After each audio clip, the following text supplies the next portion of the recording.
Blank form submissions are a pain in the neck. WP Fluent Forms comes with features that restrict blank form submissions. This functionality allows you to block out spams. Go to the Settings and Integration of the form you need free from blank submissions. Scroll down to Scheduling and Restrictions of the form settings. You will notice an empty submission blocking option. Toggle on the Deny Empty Submission button. Save the settings and you are good to go.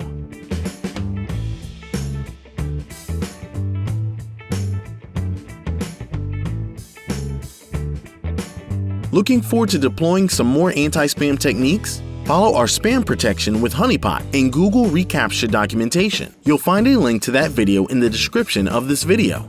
For more plugin updates and awesome tutorials, subscribe to our YouTube channel. And don't forget to hit that bell icon.